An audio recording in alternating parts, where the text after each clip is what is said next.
Yo.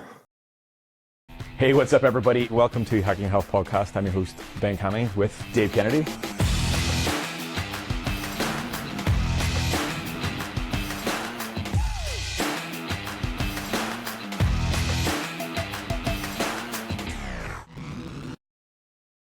Welcome back to the show. I just want to start off by publicly apologizing to Dave for his future leg day that he's going to complete this afternoon. I did it this morning, and there was many moments that I was contemplating life. Like, it's not often was it so much you were contemplating life that you thought about redesigning my training block so I didn't have to suffer the same way that you did? Absolutely not. If I'm doing it, you're doing it. But it was definitely one of those moments as like, what sort of psychopath wrote this? I was like, oh, it was me. It was me. But yes, it will be a lot. I'm looking forward to it, and I am looking forward to it. It was humbling to say the least, but it was fun. Actually, I quite enjoy. I'm going to blame you because you were like push-pull legs. And I was like, well, I kind of fancy push-pull legs, so I wrote it. So I've done the first 3 workouts, but today, those the set that I mentioned in last week's podcast about the 20 to 30 reps in the leg press is something that you need to like start psyching yourself up for right now. I don't think I mentally prepared myself enough, and that's potentially the problem. Yeah, it sounds horrible, by the way. It's that back off set with leg press. Yep. Of what, 20 to 30? Yep. So how many did you do? Because I'm going to do 32, I think. I did 468. No, I did 27. It's rough though. It's rough. But you know what? I got through it. I survived. Here we are. And I also threw in some arms at the end because I had an extra 10 minutes. So it was good. Survived. That's good. Mm-hmm. Yeah. I'm planning on doing it like next year. So we'll see how that goes. Plan, dude. I think I've got time in 2032. I could probably get it in. What's going on, dude? Not much, man. It's been a good week so far. I will say I really enjoyed the new training block. I did pool yesterday, which is great. I tell you though, it's interesting. The lift, with the heavy set and the back off set. I was like, man, I'm not sure I'm getting enough reps into this. And at the end of it, I had like a massive pump. And it's been great. So I'm enjoying it. Yeah. I think the thing about it is, and it's probably just the change in how you were training last training block versus this training block. I think once you sort of get into the flow of it and you have sort of your working weights for those heavier sets, like you'll get a lot more from it after the next couple of weeks once you've sort of been through a few rotations on it. I was laughing though because I just put in the same for me as you that the rest period is just as needed. I sat in that leg press texting you like profusely for about 10 minutes after. I was like, I think I need some more. Yeah, it's it's fun because like I will do like, what I like about the last set that you have listed in there. It's like, usually like a kind of like a burnout set for lack of a better term. It's like, 3 times, 10 to 12 or whatever. So sometimes I'll just stack, more onto there until I can just completely get, full muscle fatigue. To where I really can't even push any harder. So it's been a good training block. I've noticed, I think I've gained 47 pounds in muscle mass in the past 2 training sessions. So it's been perfect. So absolutely ideal. I will say though, doing the 20 to 30 reps on the leg press is brutal. The bit that comes after it is infinitely worse. So good luck with that. I forgot about it while I was texting, and I went back and read it. I was like, shit. That's so funny. Anyway, so today we're going to talk about I'm not going to tell anybody how to do anything, but I feel like I'm going to tell everybody how I'm going to do it and how I've been sort of managing things with clients over the past few weeks. This will be going out on Tuesday, the 17th of December, which will be 8 days before Christmas, I think, if I can do math. And just sort of what I have been talking with clients for the past few weeks, through Thanksgiving and then obviously through the holidays. I think it's sort of to give a bit of context as to what I'm going to be doing. Enjoying myself is probably the thing. The biggest piece of advice that I have been given across the board is to plug in the events where possible. Obviously Christmas Day is going to be a part of it, but if you have any sort of other activities, friends over or Christmas parties or whatever else, plug those in and make sure you navigate them as best possible. The biggest thing that I think lets people down is just showing up on the day and being like, oh fuck, right, I have this thing to do, and then it throws progress off across the board. So programming those in as much as possible is important. And I mean, this goes across the board, but I think definitely at this time of year, people struggle with navigating holidays, parties, alcohol, food, etc., because it's a very food focused holiday. I'm finding like more and more, like, I just don't like alcohol. Like it's interesting, as I've gotten older, it's, like yesterday, I went out to a business dinner yesterday to welcome aboard our new VP of marketing. And, we went to Fleming's and got a nice steak and everything, which they overcooked my steak and I had to send it back. Unfortunately, I know I'm sounding kind of prima donna here, but I said medium rare and it was definitely like medium well to like there was like barely any pink in it. I'm like, I can't do that, man. I felt bad. I'm like, I'm so sorry, but I got to send this back. Like, don't worry about it. They caught me and everything, which is fine. But I had an old fashioned and I had 2 glasses of wine and I got home and I just felt like shit. I just tired and, just don't like it how I feel anymore on it. So like the other day I got in Cleveland, they have we're famous for our Christmas ale that comes out from Great Lakes Christmas. And there's also another one I think it's called like the 7 Days of Christmas or something like that. There's like 2 really famous beers here that we produce out of Cleveland, Ohio, believe it or not. And it used to be like this rave where like you couldn't find them anywhere. People would be like hawking stores at like 6 o'clock in the morning to get the shipments of this Christmas ale and everything. And so I opened one up the other day. I took 2 sips and I threw the rest of it away. I'm like, I don't even want a beer anymore. And so I've kind of been doing less and less on the alcohol stuff. I mean, the more data that comes out on alcohol, it's like there's really no good amount of alcohol that's good for you in any way, shape, or form. I mean, it messes up your sleep, messes up your REM sleep specifically. You may be able to pass out, but your sleep is going to be horrible when you do it. It's sedation versus sleep. It's a sedative instead of you actually getting sleep. So yes, okay, right. You will be potentially unconscious for an extended period of time, but it's not actual sleep. So you're not going through the sleep cycle, like you said. Right. And what it does, to your liver, to your biomarkers, blood work, like to me, it's just not worth it anymore. So I'm just kind of like on a hiatus of alcohol for the most part. And it's funny because like I find like when I take it now, like normally, I'd have like a couple beers and I feel fine.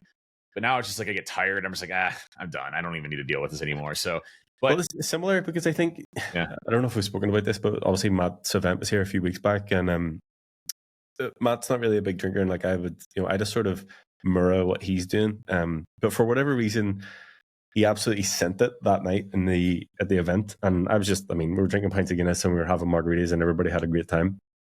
But like it was definitely the drunkest I have been in a very, very long time. Felt fine the next day. I was absolutely fine. Everybody had a really, really good night. Like there was absolutely no regrets around it. But since then, I'm just like, nah, it's not for me. Like I feel like I've completed it now. I've done it. I'm not interested in it. Like I'll have a margarita potentially with dinner or before dinner or whatever. But like that is the absolute limit. So yes, in terms of alcohol, it's not. I'll say this, and this maybe will be controversial. There's nothing good that comes out of it. Yes, okay, maybe have a good time, but I mean, I can have a good time without drinking. Yeah, same for sure. And and you mentioned during the holiday timeframes, with the eating and the, kind of even probably more sedentary because you're hanging out more with family, sitting down. You're not really going out and doing a lot of stuff. More important time to be out there and to make sure you're hitting the gym. Getting your steps in. The things that you need to do during the timeframes. What I like that we've done is that my bulking period, my surplus period, is in the winter time, so I don't really have to be too concerned, about eating copious amounts of turkey or cranberry sauce or things like that. So that's always a good thing. And if you can get to that point, it was funny because the only one mention of Orange Theory today. I was at Orange Theory today, and I was talking to one of the gentlemen that was there that I've known for a while, and he's like, dude, you're looking really big. I'm like, thanks, man. I appreciate that. And he's like, what are you doing? I'm like, well, in the wintertime, I eat, substantial amount of calories to gain as much weight. And I want to get to like 260, 270, 280, 350 pounds. Whatever, I don't have an exact number. He's like, well, why do you do that? And I was trying to explain to him, like, you build the most amount of muscle when you're in a surplus. So what I do is in the wintertime, I do my winter bulk, my grizzly bear bulk, where, I try to grow a beard, which I usually shave off, which I haven't shaved off yet, by the way, still going. Yeah. And I also, eat a lot of calories to build as much muscle. And then I cut that up during the summertime. And it's just become kind of a regular cycle. And he's like, oh, that's really interesting. I had never heard that before. I just come in and do cardio all the time. I'm like, well, I also lift 6 days a week or 5 days a week, or 17 times a week. As well. And so he's like, oh, wow, that's crazy. Okay. So he's like, I need to get my stuff into gear. And he started asking me a bunch of questions and stuff like that. But I think it's kind of a foreign concept to a lot of people to eat more during the holiday seasons because people are concerned about obviously the weight gain and everything else that comes along with it. But if you plan it appropriately, it can be an amazing time frame for you to enjoy all the foods you want to without having, to feel super guilty about it, right? Yeah, for sure. And I actually completely changed my approach with 95% of clients this year. Whenever it sort of came to probably mid-November, because I had to take Thanksgiving into consideration, and then obviously Christmas for everybody.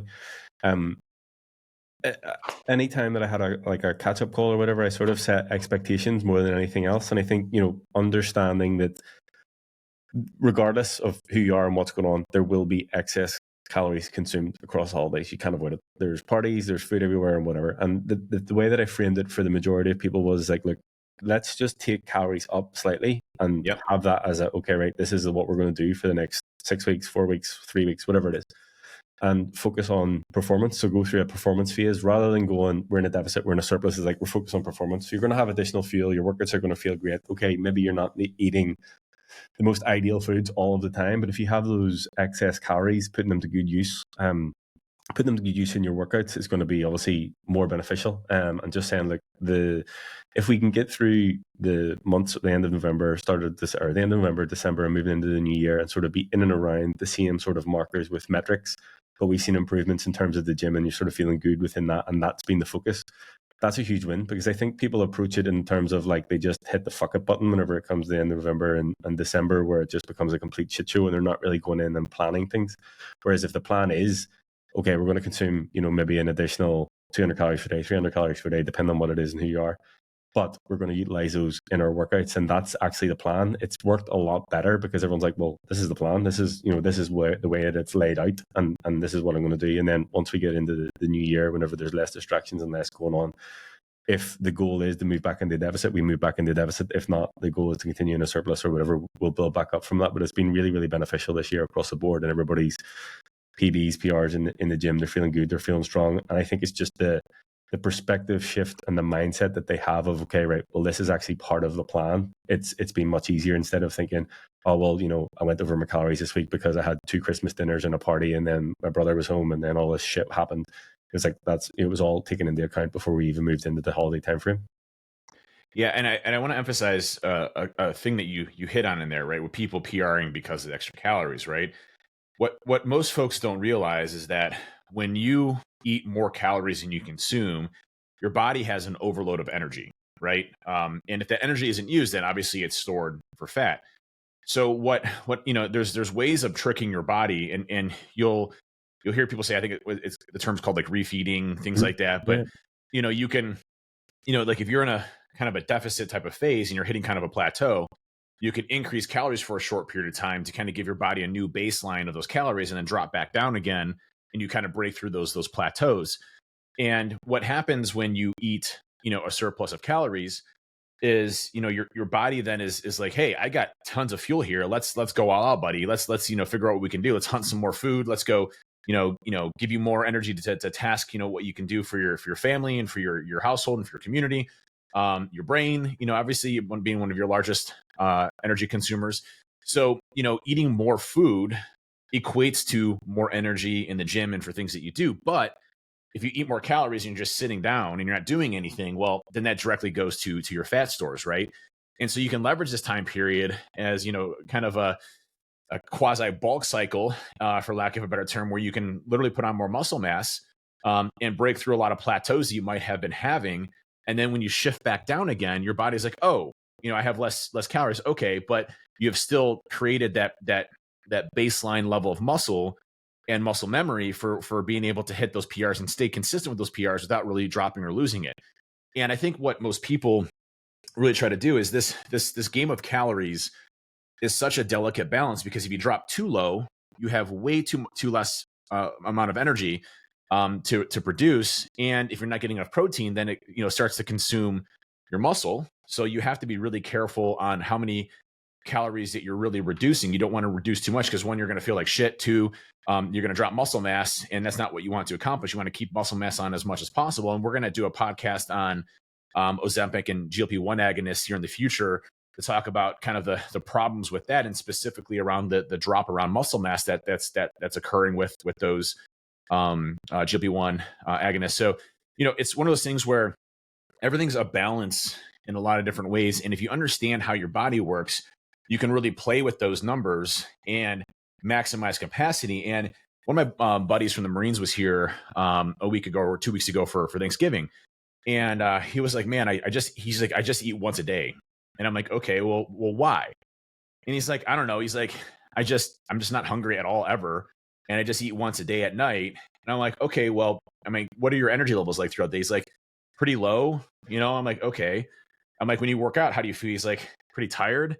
I'm like, okay. I'm like, well, why don't we try doing something a little bit different? I'm like an hour before you work out or 2 hours before you go work out, why don't you take some like complex carbohydrates, like, oatmeal, wheat bagels, whole wheat bagels, those types of things. And, throw some fat in there, some protein, and then see how you feel when you go and you lift, and maybe try to eat a little more consistent, throughout the day, to keep your energy levels at a high rate. Because what happens is, as soon as we eat food, our body digests that food and it puts it to the systems that we need. So, for example, if we're taking carbohydrates are a fuel source for us. And if we're doing complex carbohydrates, it takes a little bit longer to digest that, to spike, glucose, and then from there send energy to our bodies. You have, but what's good about complex carbohydrates is that it's kind of like an even burn throughout the day versus a massive spike with simple carbohydrates. And then from there, you're able to have and maintain more energy while also not starving your body of the nutrients that it needs. And then obviously I was talking to him about protein intake and stuff like that, and making sure he's getting enough protein, because he lifts consistently all the time. He just doesn't, eat much.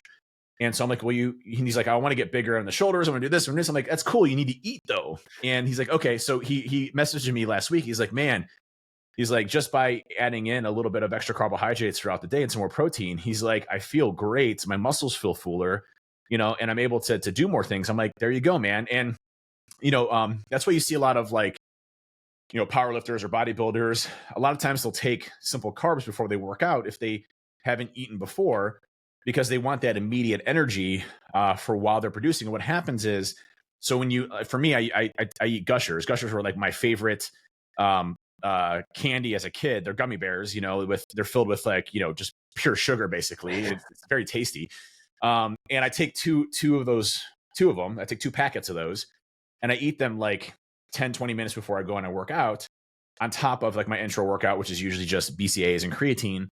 And what that does is it spikes my glucose levels, and it ensures that I have adequate energy that can be flooded into my muscles as I'm working out. And I notice my intensity of when I'm working out is much different than if I was on a fasted stomach. So usually when I work out, it's usually the morning, and I'm usually on a fasted stomach. So I don't have time to take, like a bagel 2 hours before, or eat a good meal before to have those energy levels. Now, if I'm going to eat in the afternoon, I may not, eat Gushers if I had a good meal, prior to that. But if I don't have the energy levels there, I will eat that beforehand. And then from there, I'm able to fuel my body and ensure that I'm giving the maximum amount of workout that I possibly can. And, it's just these little things that you can change that have a big impact on your overall, input. And there's 2 things that I'm actually doing that are going to be different. And I'm actually going to do it today. I'm starting today with this. So I was listening to our Lord and Savior, Andrew Huberman, and he just did a podcast with Sean Ryan. And I didn't realize Andrew's background. Like he's an interesting fella. Like he had a pretty rough background growing up as a kid, and he's like the exact identical replica of me. Like he explained me. Like I was like, I'm listening to me talk right now, because he hated school, so he used to skip it and do other things. Like he was a skateboarder, I was a skateboarder, and he talked about how when he goes into something, he like goes all in and he obsesses on it, right? I'm like, damn, that sounds just like me, But what he talked, one of the questions that was posed to one of the sponsors from the audience was, how do we take care of our dopamine levels, our overload of dopamine levels with today? Our entire society is based off of immediate feedback, immediate gratification, immediate stimuli, whether it's, taking drugs to increase those, prescription or non-prescription, whether it's, getting that instant feedback from social media. And one of the things he talked about, he's really big on the whole light thing, right? And so when you wake up in the morning, we have these things called our circadian rhythm, which is basically our time clock of our body. And what data studies have shown is if you experience either natural light by going outside and looking, even if it's cloudy outside, whatever, it's still natural light, or using high light in the morning, like mood lamps, things like that, bright lights, it kickstarts your energy production in your body upwards of 50%. So if you're not getting that light early in the morning, you're literally losing 50% of your energy for that day, right? So you're half tank going into the day. So just by, I have a moonlight in my bathroom now. That's a stand up. My wife thinks I'm an idiot. And I turn that on when I'm getting ready in the morning to keep the lights on. I have one in the gym, and I stare at that as I'm going through. I have red light therapy that I do as well, which is one of the things that I've done as a habit. But one of the things that he also said, which I thought was really interesting, is I no question have a problem with like social media, and checking Facebook all the time, checking Twitter or Instagram or whatever else. I'm checking it all the time. And I decided to look at my usages yesterday, and it was like 3.5 hours. 3.5 hours. That's bullshit. That's 3.5 hours I can be doing other stuff and being productive when I'm not getting shit done. So what Andrew does, which he's like, I have the same problem. Like if I have it on my phone, I'm always going at it. So what he does is he carries 2 phones, and he limits himself to how much time he actually checks it. So he says because his business is predominantly online, things like that, he spends about an hour to hour and a half a day. So that, to me, that's a good balance. If I can spend an hour a day on social media versus something else. So I'm switching to 2 phones. I'm not going to give that one phone even a phone number. It's just going to have Wi-Fi in it. And that will be my social media one that I don't carry around with me. I'm not going to have social media on my phone. And when I need to access it, or if I need to do something or I want to check it, I have to physically go to that phone and create a new habit of going and do it. And he said it takes about, 3 days to about a week to form that habit, right? And then from there, you should be good to go. So my New Year's resolution is I'm going to try to kick the immediate dopamine addiction that I'm having with social media by switching to 2 phones. So I'll report progress on that. But, I just thought it was an interesting podcast talking about how we are manipulating our stimuli in our bodies and how we're essentially in dopamine overload, which is causing a lot of the low energy problems that we have, depression. Luckily, I don't struggle with that, but I know a lot of folks do. And he's even said they did a huge data study out of the UK. UK always leading the charge, man. Did a big data study out of the UK where by removing social media elements, they were able to reduce a lot of the social aspect problems around energy levels, depression, health issues, things like that, just by cutting off social media and being more refined with how you go and do it. So, there's little things you can make changes with that have big impact on you. And that's one of the ones I'm going to be working on. I think even with that, to the point of training, like if you have trained with Helmy, but if you ever train with Helmy, there's like no phone. He has a training phone that just has his training log and the music on it, and no other access to anything else. There's no replying the message. There's no social media. Nothing else happens in training. Because I spent at least 10 minutes on the leg press texting you today. You were complaining about your like, I'm so sorry. You're on your phone texting me as you're going through as I did with you, by the way, the other day with the effing cluster set. So yeah, again, it's a distraction from the thing. And I think that overall is, that's the problem, is you get distracted from stuff. And I even find that, and this is potentially a bad habit that I've got into. I've started having, if I'm working on my laptop, having social media open and just swiping between the 2 screens. So maybe I'll join you on that habit. But back to the training and the fueling, the workouts.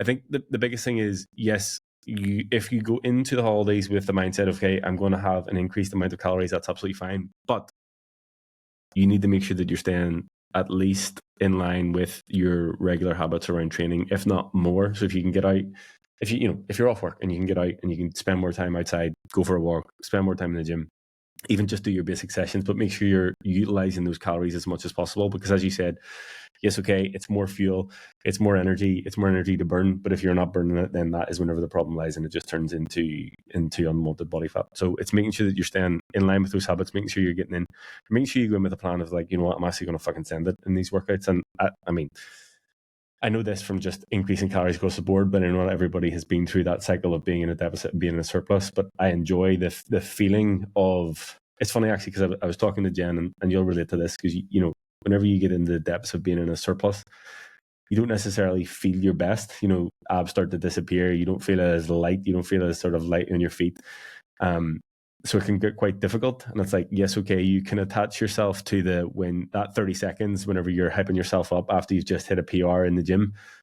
That's the 30 seconds of benefit, but you have to live with yourself and the feeling of uncomfortableness for the rest of the week.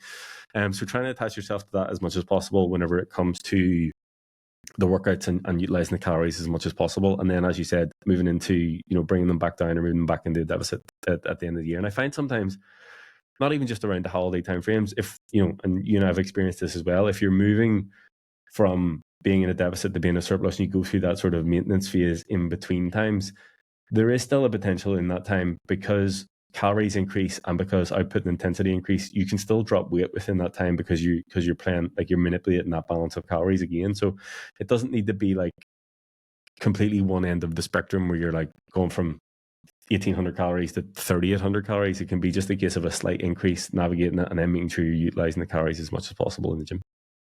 I have definitely noticed that when I'm running now in my surplus, I am much slower because of the weight that I've added on, right? And I can still do the all outs and everything else, but the endurance ones are definitely killing me. So like normally I'd be at like a 7 and a 9, and I'm at like a 6 and an 8, and so. But which is fine. Again, trust the process. Once I start knocking the weight back off again, I'll get back to being, back into that. What you need to do is start matching it on the way back down. So say whenever we start to move back into deficit, as you lose pound for pound, start to put a weighted vest on.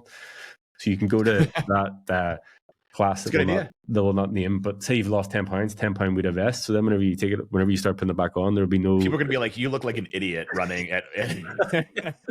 Fine though, like that is it, as if you give a shit. But yeah, you could match it that way so that whenever you take it off, you can move into it that way.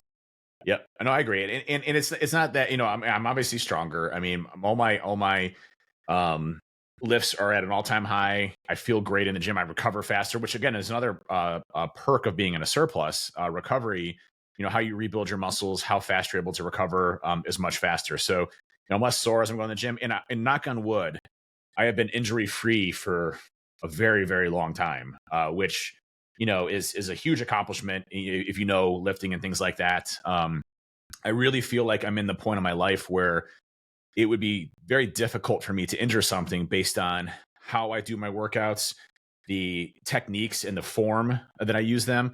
I feel very confident. And even like, so today is a good example. When I was doing RDLs today, I was doing dumbbell RDLs. And, I used to get a lower back pain when I do it. And primarily because I was probably lifting with my lower back because my hinges weren't great, popping the butt out and doing that hinge movement. And I was using all they go up to is 80 pounds over there. So I was using 2 80-pound dumbbells, and I was just cranking through them, like they were 20 pounds. And, so I noticed, from just even a recovery perspective, I'm able to recover much faster. And I had just done a pool day yesterday, so my back, is pretty sore and rough. And I still did, part of the exercises today was dumbbell rows, and I still did them, no problem, and again, it's just, there's a lot of things that if you plan your health accordingly, you can hit exactly the objectives that you want to accomplish without having to worry about injury. And, I was watching Jay Cutler recently, was talking about how he never ego lifts, right? And that's his big thing of how he's been able to stay injury free pretty much his entire career. And, he would intentionally plan his deadlifts he loves deadlifts, by the way. You get bodybuilders who are like, deadlifts suck. I think Sam Sulek doesn't do any type of deadlifts. He just hates them. But, Jay was like, I do my deadlifts at the very end so that when I'm already taxed and I'm gassed, so that I don't try pulling some stupid amounts of weight as I'm going and doing it. So, everybody has kind of their own fully warmed up. Like his body's fully warmed up at that point, so he's in a good spot with it. 100%. So, it's one of those things where I think, overall, you can hit the objectives that you want to if you plan them appropriately, right? For sure. So yeah, it just comes down to having a plan. So like, look at your week this week, understand the days that you're going to overconsume on calories. If you're traveling back home for holidays, wherever you're going, whatever you're doing, know that there are days that you're going to increase. Plan your workouts after those days. I always enjoy. Generally, I'll train on Christmas Day anyway because there's always a gym that's open 24 hours. I'll be able to train here, obviously, this year. But the day after, I always enjoy my training because I'm feeling good and I'm feeling strong. So increase your calories, manage your expectations, look at it as a performance phase. Don't skip out in the gym, get out for a walk, make sure you're moving more, and be okay with eating calories. Yep. Simple as that. 100%. And listen, we're going into the new year, right? And this is the time to start planning to think about how you're going to approach health. I had a friend reach out to me yesterday, saying that the podcast that we did earlier this week was very, very helpful around, doing that factory reset, right? And a lot of this is doing factory resets often, recognizing behaviors that you can optimize or get better with. Like a good example is when I first started off with deadlifts, I did sumos all the time. And, now I do conventional because mostly people were just bitching that I was doing sumo all the time. But you watch too many Jeff Nipper, Chris Bumstead videos and you're like, no, do you know what, fuck this. But it's always changing things and doing things differently to see what works best for you. And, I'd always have right shoulder issues, especially like right in the meat in between where your shoulder blade hits kind of the section of your pec. And, by switching out some of my workout routines and how I look at range of motion has completely solved that issue for me. But also I've built up enough structural mass in that area that even when, so one of my biggest triggers for shoulder pain was overhead press with a Smith machine or dumbbells. And I'd always get that right pain that would always, and it would take months and months and months to go away because I wouldn't stop lifting, as part of it, which, it's just an annoying pain. It's not like it's broken or hurt. It's just, you can tell something's not right there. I haven't had that pain in probably a year and a half. Right. And, it's managing it, figuring out ways around it, figuring out different exercises that allow you to get better with it. Ones that you're comfortable with. And when you're first starting off with resistance training, I think it's important to note too, that you want to master the range of motion and the form of that before you even think about, increasing weight. And, you can get a phenomenal workout with lower weights and just fatiguing the muscle. You want to get to where, your muscles are at a completely deteriorated state where you can't even push them overhead again. But, like getting that range of motion, how far you should come down and where your arms should be in the placements of that, and making sure you're not stretching out too much. Those are all important things to master first before you even start looking at going up in weight as you're going and doing this. And that's one of the things that I've learned over time is that, the exercise that I'm doing, I'm focusing very heavily on that range of motion and that muscle group. So if I'm doing, lat raises, I will not do, by the way, unless I'm in a hotel or something like that, I will not do dumbbell lat raises anymore. I've completely cut them out 100% because one, it's not an efficient workout for your lats. It's okay. If you look at Nipper's ranking of S tier to F tier, I think lat raises are like in the D tier.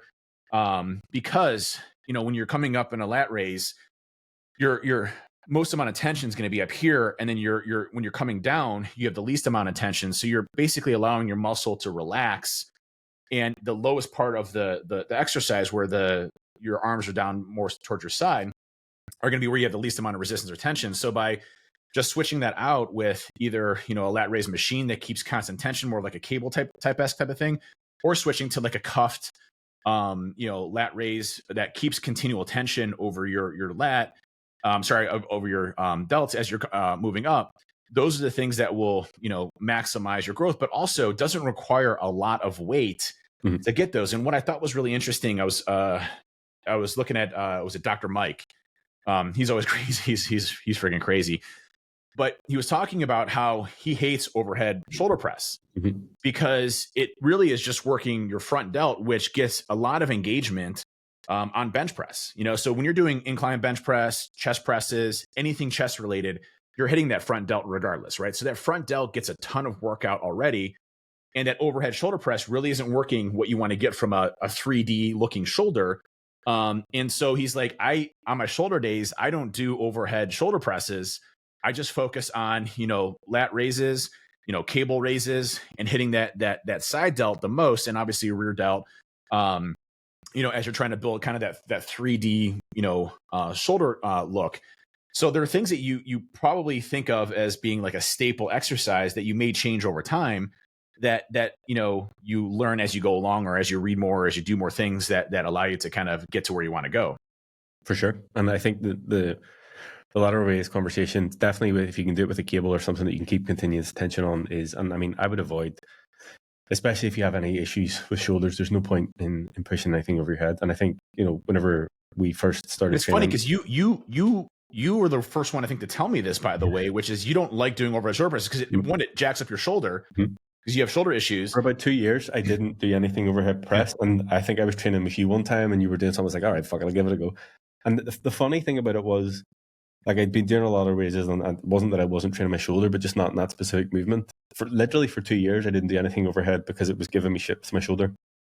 There was still a decent level of strength there. It wasn't that necessarily I would keep them in to work my shoulders, and I would prioritize lateral raises over doing anything overhead press. But it's one of those things you think because it says shoulder press and you're training shoulders that you need to do it, but you definitely do not need to do it. I think, as you mentioned, and they're coming in the new year, maybe next week we'll do a podcast on goal setting and how to navigate things, because as I'm sort of building out what the program's going to look like, I'm going to take each week as one individual topic and sort of habit stack it versus throwing everything at once. So it'll allow us to talk about goals and how to navigate things. And, 1 week's going to be around movement and exercise execution to make sure everybody's comfortable with it instead of just throwing a workout at them. So I think that we can record that next week. And just to your point about the factory reset, I know it's only been 3 days. Last night I was fucking exhausted. So I've just sort of I had the fucking moment on Sunday. I was like, right, I'm just going to get up at 5 a.m. from now on again and just get back to the normal routine. Monday was fine.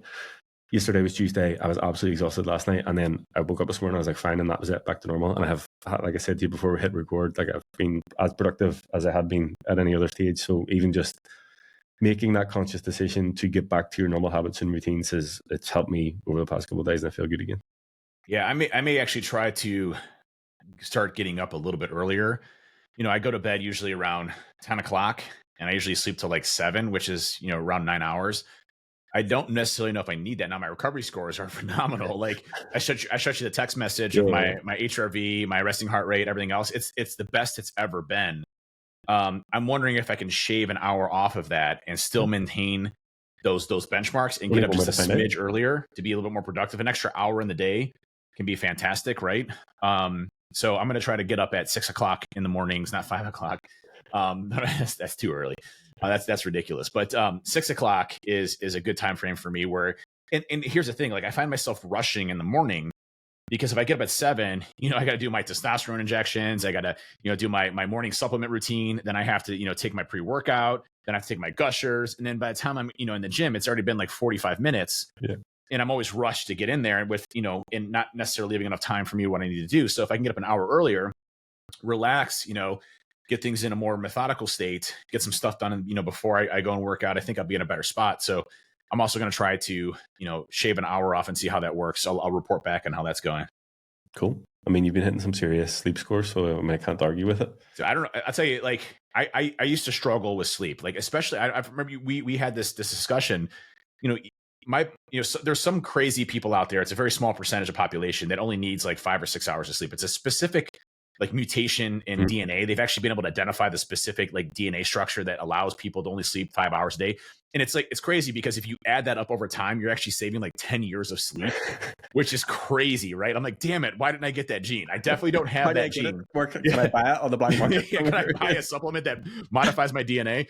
But I definitely need 7 to 8 hours of sleep is kind of my baseline of what I need based on the recovery scores that I have and the data that we have, right?